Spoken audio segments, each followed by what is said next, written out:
दुआ रबानी में दो बातें वेरी वेरी इंपॉर्टेंट। नंबर एक, दुआ रबानी हमारा खुदा के साथ जो रिलेशन है उसको भी पेश करती है, और दूसरी बात कि ये दुआ आपकी जिंदगी में खुदा के नकूश छोड़ती है। शागिर्दों ने खुदा यीशु से ये दरखास्त की, तू भी हमें दुआ करना सिखा। कई ने तो इन्होंने बच्चों की दुआ बनाया होया, यानी हम समझते हैं बच्चों की दुआ है। बच्चों की दुआ नहीं है, शागिर्दों को भी सिखाई गई है। ये शागिर्द जिन्होंने दुनिया में जाना था, जिन्होंने कौमों को शागिर्द बनाना था, जिन्होंने दुनिया को इंजील सुनानी थी, ये दुआ उनको भी सिखाई गई है। ये सिर्फ बच्चों की दुआ नहीं है।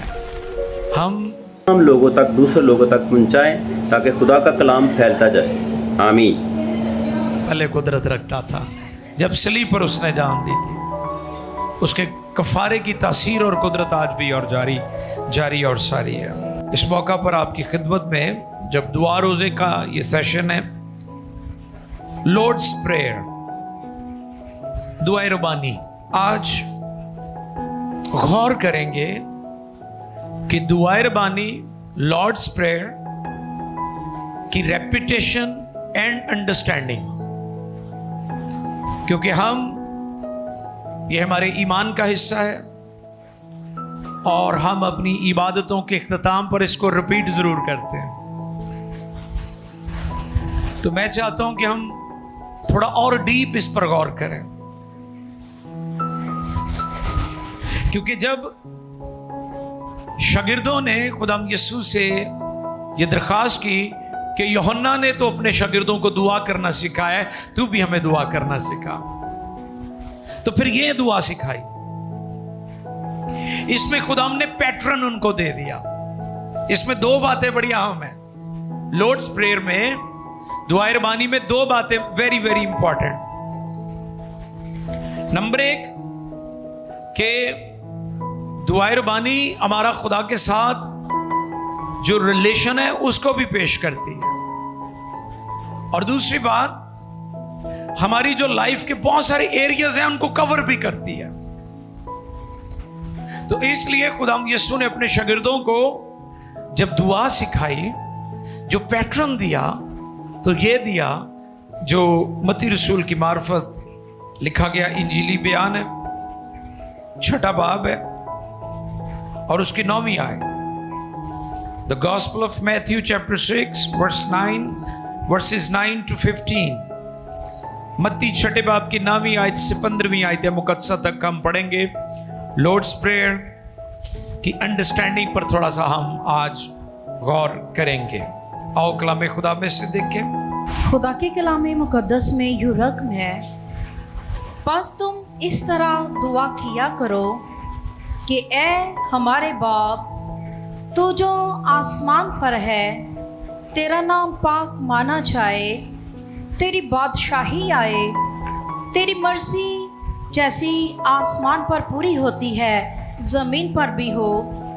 हमारे रोज़ की रोटी आज हमें दे, और जिस तरह हमने अपने कर्जदारों को माफ़ किया है, तू भी हमारे कर्ज हमें माफ़ कर, और हमें आजमाइश में ना ला बल्कि बुराई से बचा, क्योंकि बादशाही और कुदरत और जलाल हमेशा तेरे ही हैं। आमीन आमीन। इसलिए कि जी, अगर तुम आदमियों के कसूर माफ करोगे तो तुम्हारा आसमानी बाप भी तुमको माफ करेगा, और अगर तुम आदमियों के कसूर माफ ना करोगे तो तुम्हारा बाप भी तुम्हारे कसूर माफ ना करेगा। आमीन आमीन। मुकद्दस कलाम के पढ़े, सुने, समझे और कबूल किए जाने पर खुदावंद की इलाही बरकत। सब कहें आमीन। हालेलुया।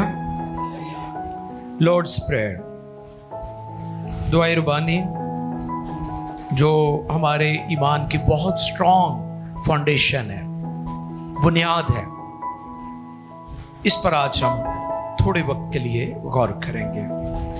ये दुआया नमूना भी है और रेपिटेशन भी है। हम इसको रिपीट भी करते हैं, हम इसको पढ़ सकते हैं, रेपिटेशन भी कर सकते हैं, लेकिन जो असल बात है ये प्रेयर पैटर्न है। दुआ का जो नमूना खुदा ने दिया ना, कि तुम्हारी दुआ की बुनियाद ऐसी होनी चाहिए, फाउंडेशन। तो आप यूं कह लें कि आप जितनी भी दुआएं करते हैं वो इसी लॉर्ड्स प्रेयर पर बेस्ड करती हैं। इसी के नमूने पर हम दुआ करते हैं। आप यूं कह लें कि सारी क्रिश्चियनिटी जो है इसी के चौगिर्द घूमती है। दुनिया में जितनी मॉरल वैल्यूज हैं वो पहाड़ी वाज में मिलती है। जितनी दुनिया में इखलाकियात है, ये पूरा एक कह लें कि समंदर है इखलाकियात का, जो पहाड़ी वाज में हमें नजर आता है। और उनमें से दुआए रबानी जो है वो टॉप ऑफ द लिस्ट है, जिसमें हमें बहुत कुछ सिखाया गया है। जैसे मैंने पिछले दिनों भी बताया, महात्मा गांधी कहते थे, I seen Christ in gospels but I don't seen Christ in Christians. क्योंकि वो कहते थे कि मसीह मुझे अनाजील के अंदर तो नजर आता है, लेकिन मसीहों के अंदर नजर नहीं आता। ये दुआया पैटर्न हमारी किरदार साजी का काम भी करती है। ये सिर्फ एक दुआ ही नहीं है, ये एक जामिया मैसेज है, पैगाम है मसीहों के लिए कि मसीहों का तर्ज जिंदगी, उनका लाइफस्टाइल, उनका बिहेवियर, उनका उठना बैठना, उनका रवैया, उनकी सोचें, उनका मिजाज कैसा होना चाहिए, ये प्रेयर पैटर्न हमें मिलता है। जैसे ज़बूर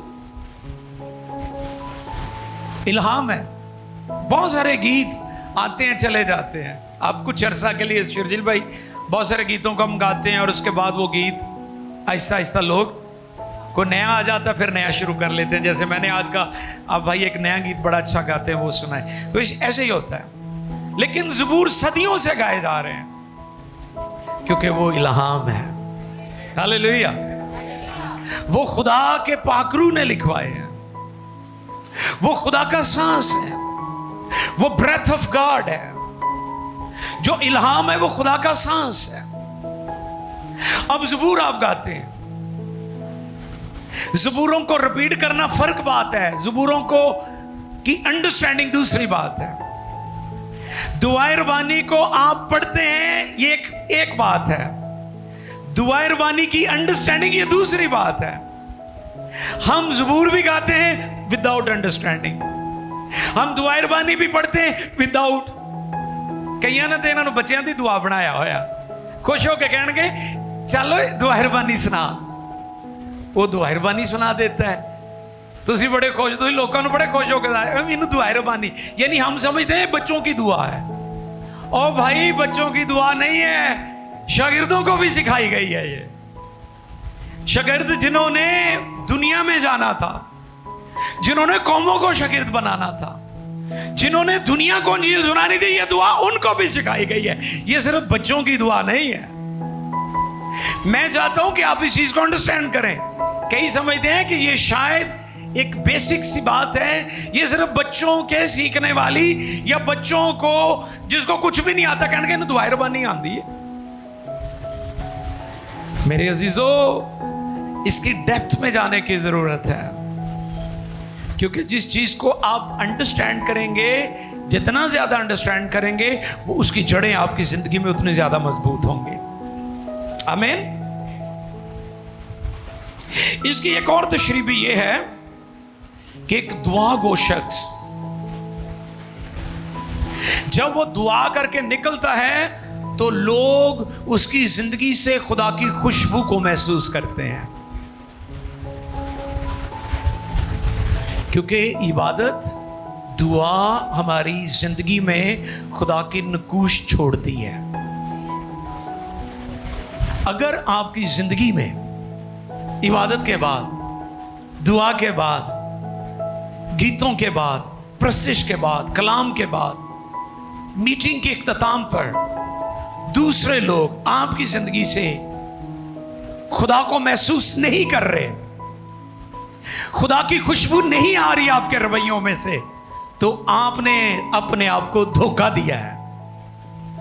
और वो इबादत जो आपको तब्दील नहीं करती, वो इबादत आपको नहीं करनी चाहिए, क्योंकि इबादत सबसे पहले इबादत करने वालों को तब्दील करती है और फिर दूसरों को मुतासिर करती है। इसकी ये भी तशरीह है, दुआए रबानी की ये भी तशरीह है कि ये हमारी जिंदगी में खुदा के उसकी खूबियां हम में जाहिर होती हैं दुआ करने से। ये नहीं कि गिरजे जो तुसी ऐ हमारे बाप तू जो आसमान पर है ते नाले गिरजा मुकिया ते कंपाउंड च सिगटा ला लेंदे ने, कई बड़े पक्के ने पीठे ने। घर में जाते ही बीवी की पटाई, ठीक है, दूसरों के साथ झगड़ालू रवैये, मुकदमेबाजी, झूठ, फरेब, दगा। दुआए रबानी की एक तशरीह ये भी थियोलॉजियन करते हैं कि ये दुआ आपकी जिंदगी में खुदा के नकूश छोड़ती है,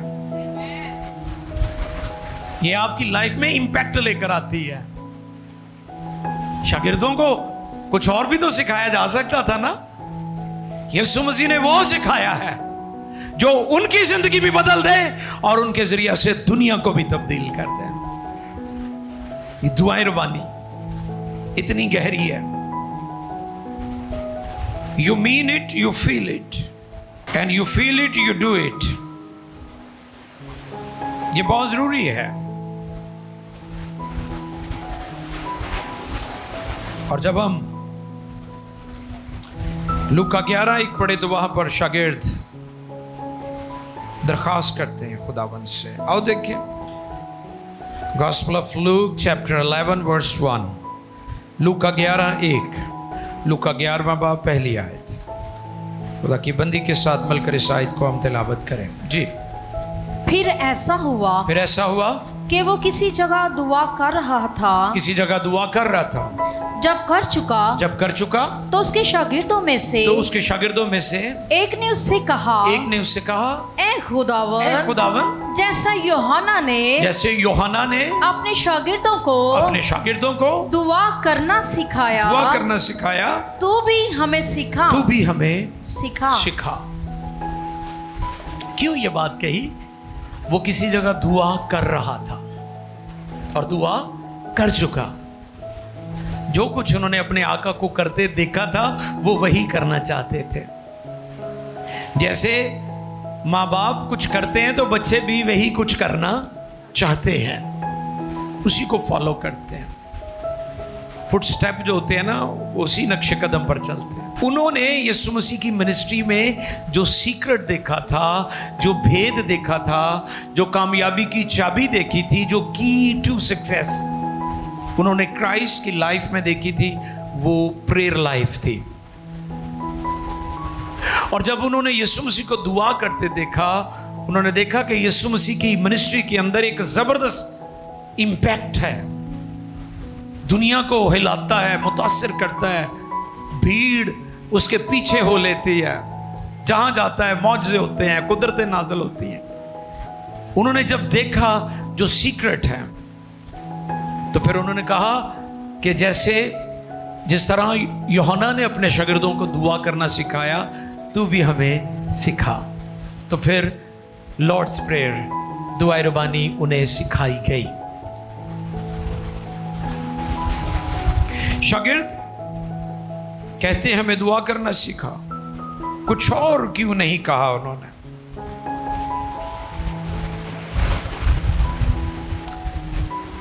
उन्होंने फकीरों और फरीसियों को भी दुआ करते देखा था। आज भी बड़ी फकी और फरीसी आपको मिलेंगे, इवन क्रिश्चियंस में भी हैं। रस्मी दुआएं, रटी रटाई दुआएं, पेपर पर लिखी दुआएं, इस पर पहले भी मैं बयान कर चुका हूं। हमें वो दुआ चाहिए जो हमारा कनेक्शन आसमान के साथ जुड़ जाए। हालेलुया। उन प्रेयर्स की जरूरत है। दो तरह की दुआएं होती हैं, ऑफेंसिव और डिफेंसिव, दिफाई और जारहाना। अब फरीसियों को भी उन्होंने दुआ करते देखा था, उनकी रस्मी दुआएं थी। हम किसी भी डिनोमिनेशन के एंटी नहीं है, लेकिन हम ये कहते हैं कि हर चर्च को रिवाइवल की जरूरत है। हर चर्च को ऐसी दुआओं की जरूरत है जिसके वसीला से इन चर्चेस के अंदर रिवाइवल आए, हजूरी आए, भाकरू जुम्बश करे, गुनहगार आए, दूसरी कौमें आए। दूसरी कौमें कब आएंगी? जब कौमों की जरूरत चर्च से पूरी होगी। वरना नहीं आएंगे, वरना तो अपने नहीं सांभे जानते। चर्चिस खाली मिलेंगे आपको। बर्तानिया में आप देखें कि चर्चिस खाली हैं। अमेरिका के अंदर बहुत रिवाइवल है, हमने देखा है, अगरचे बेतीनी भी बहुत है, वहां पर चर्चिस भरे हुए हैं। जब भी मिशन ट्रिप पर हम जाते हैं, बड़ी बड़ी पार्किंग होती है, कई चर्चिस की पार्किंग तो मरबों में होती है, भरी होती है। जहां जहां भी रूह में दुआएं की जाती हैं, रुल कुद्स इंचार्ज है, पाकरू की मामूरी को, रुल कुद्स की भरपूरी और फुलनेस को तरजीह दी जाती है, वहां पर आज भी बिल्डिंग्स, कलीसियाएं भरी हुई हैं। लेकिन जहां पर रस्मी है, रिचुअल्स है, हमारी दुआएं रिचुअल्स नहीं होनी चाहिए, रिलेशनशिप वाली होनी चाहिए। हालेलुया। यानी आबद और माबूद के दरमियान एक रिश्ता होना चाहिए, आपस में उनका ताल्लुक होना चाहिए। ये दुआ हमें यह भी सिखाती है कि हमारा उसके साथ रिश्ता है, कनेक्शन है। मैंने यहां पर प्रीचर और वर्शिप के बारे में नोट दिया है। वो ये है कि हमें जो दुआएं हैं वो खुदा की हुजूरी में गहरा ले जाती हैं। जब हम रूह में दुआ करते हैं, ये अंडरस्टैंडिंग के साथ दुआ करते हैं, तो ये दुआएं हमें क्या करती हैं? गहरे में ले चलती हैं। यानी मर्द दुआ खुदा की हुजूरी को कैरी करता है, और जब ईमानदार खुदा की हुजूरी को कैरी करता है तो वो फिर दूसरों को भी उस हुजूरी में शामिल करता है। यानी अगर प्रीचर, खादम, कलाम सुनाने वाला प्रीचिंग के जरिए से लोगों को खुदा की हुजूरी में दाखिल ही नहीं कर पा रहा, तो प्रीचिंग बेमानी है। अगर सुनने वाले खुदा की हुजूरी में एंटर ही नहीं हो रहे, तो फिर मुझे बताएं कि उस प्रीचिंग का क्या फायदा है? वो तो फिर एक तकरीर होगी ना। और आजकल ज्यादा पर तकरीरें ही हो रही हैं, मैसेज नहीं है। तकरीर और मैसेज में फर्क है। आज लोग इंफॉर्मेशन प्रीच कर रहे हैं, रेवलेशन प्रीच नहीं कर रहे। और इंफॉर्मेशन आपको किताबों से, गूगल से मिल जाएगी, लेकिन रेवलेशन के लिए आपको खुदा के कदमों में ठहरना होगा। आमीन। और जब आप खुदा के कदमों में बैठेंगे, उसकी हुजूरी में वक्त गुजारेंगे, तो फिर आपको रेवलेशन मिलेगा। और इसी तरह सिंगर में और परस्तार में फर्क है।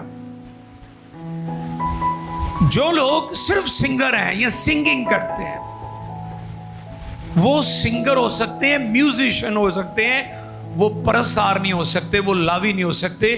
क्योंकि जैसे एक प्रीचर लोगों को खुदावंद की हुजूरी में लेकर आता है, इसी तरह एक लोगों को खुदावंद की प्रेजेंस में लेकर आता है, क्योंकि वो अनॉइंटिंग को, ग्लोरी को कैरी कर रहा होता है, और उसी ग्लोरी में, उसी अनॉइंटिंग में वो दूसरे लोगों को भी शामिल करता है। तो इसलिए ये बहुत जरूरी है कि हम दूसरे लोगों को खुदावंद के जलाल में शामिल करें। और खुदा की हुजूरी बड़ा काम क्या करती है? हमें खुदा की मर्जी पर चलना सिखाती है। हालेलुया। खुदा की प्रेजेंस जो मेन काम आपकी जिंदगी में करती है, आपको खुदा की मर्जी पर चलना आ जाता है। आप सीख जाते हैं कि खुदा की मर्जी को पूरा कैसे। कई तो कहते हैं जी मैं कोशिश करता हूं, हुंदा नहीं मेरे को। लेकिन जो खुदा की प्रेजेंस के भेद को समझ लेते हैं, वो खुदा की मर्जी में चलना शुरू हो जाते हैं, उनके लिए बड़ा इजी हो जाता है। लेकिन जो अभी तक खुदा की प्रेजेंस, हुजूरी से नवाकिफ हैं, वो खुदा की मर्जी पर चलने के लिए तैयार भी नहीं है। तो इसलिए चंद एक और बातें नोट कर लें। दुआ के लिए एक और जरूरी बात, दुआ हमारी रूहानी जिंदगी में रिदम पैदा करती है। वो बच्चा तबले वाला चेंज हुआ ना, तो थोड़ा हाथ फर्क होता है, तो भाई शर्जील ने फौरन इशारा किया, दो तू आ जा। ये नहीं कि वो सही नहीं बजा रहा, वो भी अच्छा बजा रहा था, उसका अपना एक गिफ्ट है, दाऊद का अपना गिफ्ट है, नवाज का अपना गिफ्ट है। एक और बच्चा लास्ट टाइम आया था, अमन उसका नाम था, उसने भी बड़ी अच्छी रिदम दिया था। मैं अक्सर, चूंकि म्यूजिक से मुझे लगा हुआ है, भाई शर्जील को पता है, मैं अक्सर कहता हूं कि जो बजाने वाला होता है दर हकीकत गाने वाले को पंजाबी च कहता वो गवा रहा होता है। रिदम के बगैर आपके कानों को कोई म्यूजिक, कोई मौसीकी जो है वो कभी भी अच्छी नहीं लगेगी। इसी तरह दुआ आपकी रूहानी जिंदगी का रिदम है। हालेलुया, वाह, ये रिदम है, ये फ्रीक्वेंसी है। जैसे ये माइक्रोफोन है मेरे पास, पीछे भाई ने एक एंटीना लगाया हुआ है, इसके साथ वायर नहीं है लेकिन इसकी फ्रीक्वेंसी उसके साथ मिली हुई है। इसी तरह दुआ करने वाले की फ्रीक्वेंसी आसमान पर कनेक्ट हो जाती है और फिर वो खुदा की हजूरी को रिसीव करना शुरू कर देता है। जैसे ये मेरी वॉइस, इसका वॉल्यूम थोड़ा है लेकिन ये साउंड सिस्टम, ये पीए सिस्टम, इसके अंदर जो एम्प लगे हुए हैं, जो पावर लगी हुई है, फिर वो स्पीकर्स में मेरी वॉइस जा रही है, एक स्ट्रॉन्ग वॉइस और एक ज़बरदस्त ऑडियो आप तक पहुंच रही है, क्योंकि फ्रीक्वेंसी जो है वो कनेक्ट हो चुकी है। इसी तरह दुआ करने वाले की फ्रीक्वेंसी जो है वो आसमान के साथ उसे जोड़ देती है, खुदा की हुजूरी में उसे ले जाती है। और ना कि लेके जाती है, फिर लोग जब उनको गले मिलते हैं, हम अक्सर लोगों को मिलते हैं, लोगों की स्किन वाइब्रेट करती है, लोग कई कांपना शुरू हो जाते हैं। उसकी वजह क्या होती है? क्योंकि हम ग्लोरी को कैरी कर रहे होते हैं और जब उस जलाल को लोग फील करते हैं तो वो कांपना शुरू हो जाते हैं, कपकपी, घबराहट कह लें, या आंसू जारी हो जाते हैं, या रोना शुरू हो जाए, या दुआ करना शुरू कर देते हैं। क्योंकि आप जहां जहां जाते हैं आपकी जिंदगी में दुआ, प्रस्तुत इबादत खुदा के नकूश छोड़ती है। और अगर लोग आपकी जिंदगी में खुदा को फील ही नहीं कर रहे तो आप वैसे ही मजदूर हैं जैसे एक मजदूर सारा दिन मुशक्कत करता है और 5 बजे जनाब वो तगारी, वो कांडी, वो तेसी साइड ते रख दिंदा, कहंदा जी टाइम इज ओवर, खत्म, मेरे इन्ना ही टाइम सी, मैं पैसे लिए काम कर रहा सा। आपकी इबादत मुशक्कत नहीं है, आपकी इबादत रिलेशनशिप है। आमीन। तो दुआए रबानी वेरी डीप, बहुत गहरी है। चर्च में रिवाइवल पुलपिट प्रीचिंग से नहीं आती, प्रेयर रूम से आती है। हालेलुया। कई प्रीचर बड़े बड़े कमाल हैं, पाकिस्तान में बड़े बड़े जबरदस्त खुदा के खादमीन हैं, और मेरा उनको मशवरा भी है और उनके लिए मेरी दुआ भी है कि काश वो मर्दे दुआ बन जाए, उनकी प्रीचिंग दुनिया को हिला के रख देगी। आमीन। रिवाइवल, बेदारी पुलपिट प्रीचिंग से नहीं आती, प्रेयर रूम से आती है। और दुआए रबानी में जो हमें बात सिखाई गई है, ऐ हमारे, ये क्या है? रिलेशनशिप। Thank you brother. ये हमारे रिलेशन को, हमारे ताल्लुक को, हमारे रिश्ते को बयान कर रही है बात। जैसे मैंने कहा, रिचुअल्स नहीं, रस्मी रवाजी दिखावे की दुआएं नहीं, हमें रिलेशनशिप वाली जो प्रेयर्स हैं उनकी जरूरत है। अक्सर लोग कहते हैं जी दुआ बड़ी करते हैं, दुआ बड़ी करने असी चर्च भी जाने हैं, उनका कनेक्शन नहीं जुड़ा। जैसे कई दफा मोबाइल चार्जिंग पे लगा देते हैं और अद्धे घंटे बाद आके देखते तुसी कहते हो इसकी जो वो पोर्ट थी, चार्जिंग पोर्ट, वो तो सही तरह कनेक्ट ही नहीं हुई, तो मोबाइल ने चार्ज कितों होना सी। आप कहते हैं जी मेरी जिंदगी में रिवाइवल नहीं है, बेदारी नहीं है, मस्सा नहीं है, आग नहीं है, खुशी नहीं है, शिफा नहीं है, मैं दूसरों की जिंदगी में मुतासिर कुन गवाही नहीं दे सकता। तो उसकी बड़ी वजह यह है कि आप कनेक्टेड नहीं हैं। चर्च में तो बैठे हुए हैं, इबादत तो कर रहे हैं आप, लेकिन आप पर्सनली तौर पर खुदा के साथ जुड़े हुए नहीं हैं। और जो मेन नुक्ता है मेरा आज के इस पैगाम में वो यही है कि हमें आसमानी बाप के साथ जुड़े रहने की ज़रूरत है। और अगर आप जुड़े रहेंगे तो आपकी दुआएं जो हैं वो रिजेक्ट नहीं होंगी। हालेलुया। तुम बुरे होकर अपने बच्चों को, समझ रहे मेरी बात, दुआ रिजेक्ट नहीं होगी। आपको जवाब ना इनकार में, नो में नहीं आएगा, आपको जवाब हाँ में आएगा। यस मेरे बेटे, यस मेरी बेटी, क्योंकि आप बाप से दुआ कर रहे हैं। आप बाप से दुआ कर रहे हैं। आप किससे दुआ कर रहे हैं? बाप से। और यह चीज आपके अंदर कॉन्फिडेंस पैदा करती है कि जो कौमों का खुदा है वो मेरा बाप है।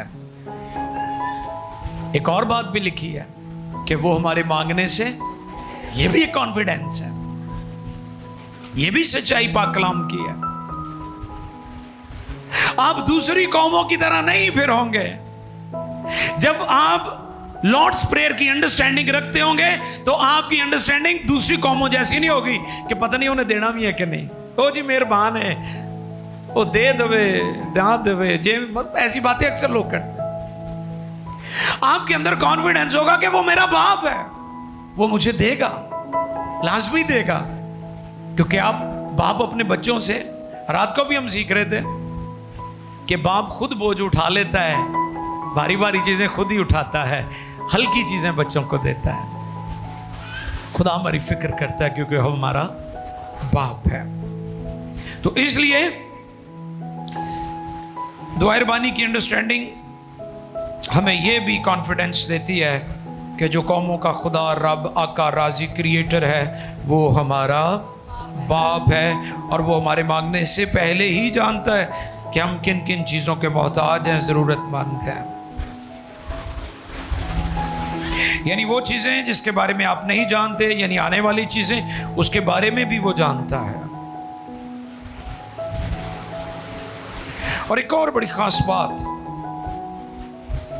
तेरी बादशाही आए, तेरी मर्जी हाँ जैसी आसमान पर पूरी होती है। शाबाश। तो मैंने क्या बताया था कि एक प्रीचर, एक वर्शिपर खुदा की हजूरी को कैरी करता है, जो इबादत करने वाला खुदा की हजूरी को लेता है और फिर वो हजूरी में दूसरों को भी शामिल और दाखिल करता है। और खुदा की हजूरी सबसे बड़ा काम आपकी जिंदगी में क्या करती पता है आपको? आप खुदा की पाक मर्जी को पूरा करना शुरू कर देते हैं। हालेलुया। और अगर आपकी जिंदगी में खुदा की हजूरी ने नकूश नहीं छोड़े, इबादत ने आपके किरदार, आपकी जिंदगी, आपके गुफ्तार, आपके चाल चलन को ठीक नहीं किया, तो नेवर एवर वो दूसरों को भी मुतासर नहीं करेगी। कि दुआ से बड़े स्ट्रांग होते हैं, लेकिन वो खुदा की हजूरी को लेते ही नहीं है।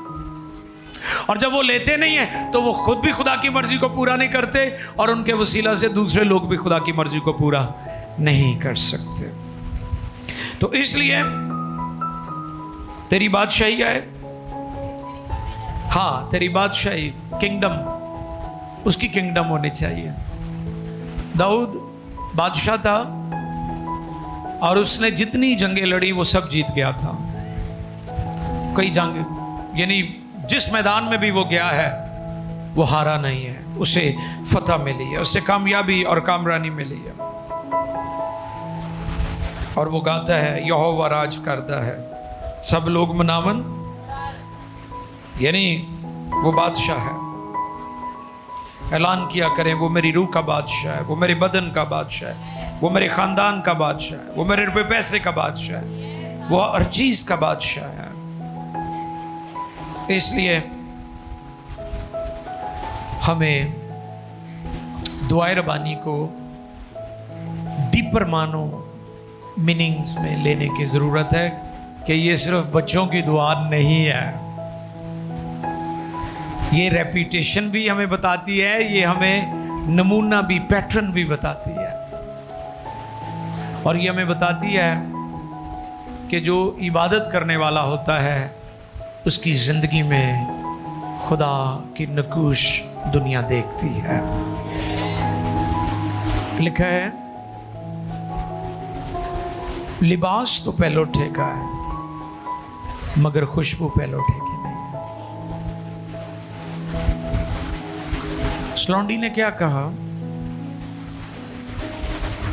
पतरस को, जब यीशु ने ये बात ऑलरेडी पहले कह दी थी कि पतरस तू 3 बार मेरा इनकार करेगा,